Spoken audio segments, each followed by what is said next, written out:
उधर Balrampur gangrape case में police का एक्शन सामने आया है। आरोपियों से एनकाउंटर हुआ है। 24 घंटे के अंदर दोनों आरोपियों को गिरफ्तार कर लिया उत्तर प्रदेश पुलिस ने और दोनों को ही गोली लगी है। आरोपी हर्षित पांडे का पैर फ्रैक्चर हो गया।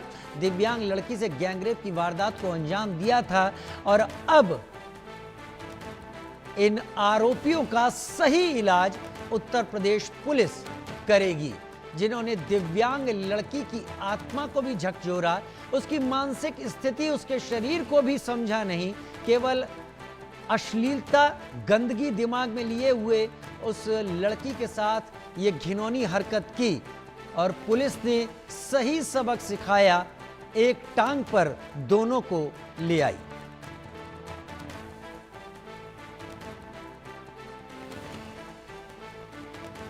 11/8/2025 को जनपद बलरामपुर के थाना कोतवाली देहात में वादी द्वारा ये सूचना दी गई कि उनकी बहन जो कि मुखबधिर और मंदबुद्धि है उसके साथ दुराचार हुआ है।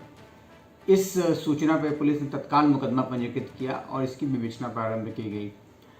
जो जाने के रास्ते थे उन रास्तों पर सीसीटीवी फुटेज देखकर 2 व्यक्तियों के नाम प्रकाश में आए और उन 2 व्यक्तियों को आज रात दौरान पुलिस मुठभेड़ गिरफ्तार किया गया।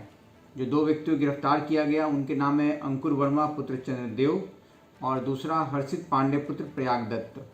दौरान पुलिस मुठभेड़ आज इन दोनों को गिरफ्तार किया गया है और अभी तक जो प्रारंभिक पूछताछ हो पाई है उसमें इन दोनों ने घटना को करना स्वीकारा है और साथ ही साथ जो घटना स्थल है उसे भी पहचान कराने की बात कही है और पुलिस इसमें साक्ष्य इकट्ठा कर रही है और इसमें आगे विवेचना की जाएगी।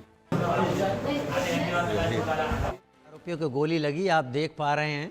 इन आरोपियों की किस्मत है कि इन्हें अस्पताल में ले जाया गया है, वरना इतने गंभीर आरोपियों के साथ किसी और तरीके का व्यवहार होना चाहिए। जिन्होंने दिव्यांग लड़की या कोई भी लड़की अपराध घिनौना करने की इन्होंने कोशिश की।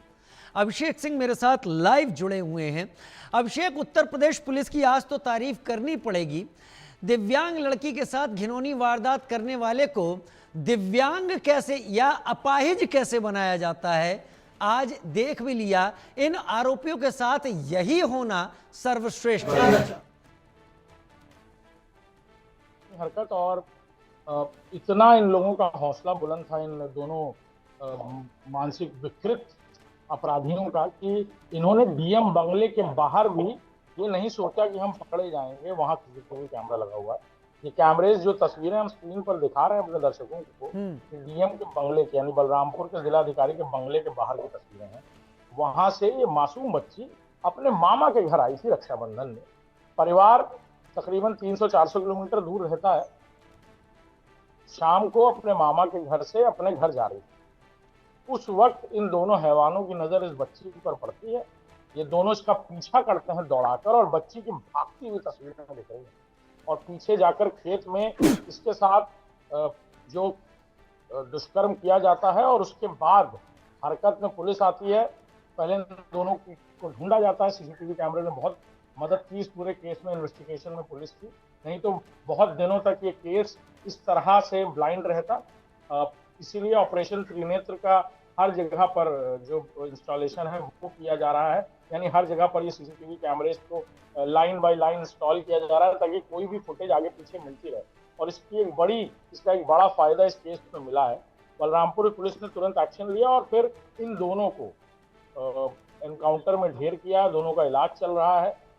एक बड़ी नज़ीर देने की भी कोशिश की गई और ख़ास तौर पर इन दोनों का भी मेडिकल परीक्षण करवाया जा रहा है। दोनों वहीं बलरामपुर के ही रहने वाले हैं, छोटा मोटा व्यापार करते हैं। बच्ची के माता पिता भी वहीं रहते हैं। बच्ची भी बलरामपुर से थोड़ा सा दूर रहने वाली है, कस्बे की। माता पिता छोटा मोटा काम करते हैं और बच्ची अपने मामा के घर आई थी। और रक्षाबंधन के त्योहार को लेकर अपने परिवार में लोग जाते हैं, उसी तरह का ये मामला है जैसे गाँव में और शहरों में भी होता है। और बच्ची जब वापस लौट रही थी तब उस पर ये कुदृष्टि इन लोगों ने डाली है। और बड़ा कहा जाए कि उत्तर प्रदेश पुलिस की तरफ से ये एक के बाद एक नज़ीर देने की कोशिश की जा रही है। लेकिन ऐसे हैवानों को, ऐसे दरिंदों को सजा देने के लिए कानून तो है ही, लेकिन मुख्यमंत्री योगी आदित्यनाथ का जो डंडा है वो भी चलता नजर आता है। जी, अभी एक पुलिस का क्या कहना है, क्या कार्रवाई पुलिस इस सिलसिले में आगे कर रही है? दोनों गिरफ्तार हो चुके हैं, ये दो ही थे या कोई और भी ऐसा इसके पीछे था जो अभी सामने नहीं आया है? देखिए, ऐसे मामलों में क्योंकि नाबालिग बच्ची थी, 164 का बयान होता है और उसमें उसने बताया है कि 2 लोग थे जिन्होंने बारी बारी ये गैंगरेप किया था। ये पता चल रहा है कि इन दोनों के अलावा और कोई तीसरा शख्स नहीं था, लेकिन इसको भी इन्वेस्टिगेट प्रायर तौर पर किया जा रहा है, फुटेजेस खंगाले जा रहे हैं और इन दोनों से भी पूछताछ हो रही है। फिलहाल पॉक्सो का मुकदमा दर्ज होगा इसमें और जो आगे की कार्रवाई है, इन दोनों को जेल भेजा जाएगा और पुलिस जल्द से जल्द एयर टाइट केस बनाने की तैयारी बलरामपुर पुलिस भी कर रही है। बहुत धन्यवाद अभिषेक, इस जानकारी के साथ आप मेरे साथ जुड़े।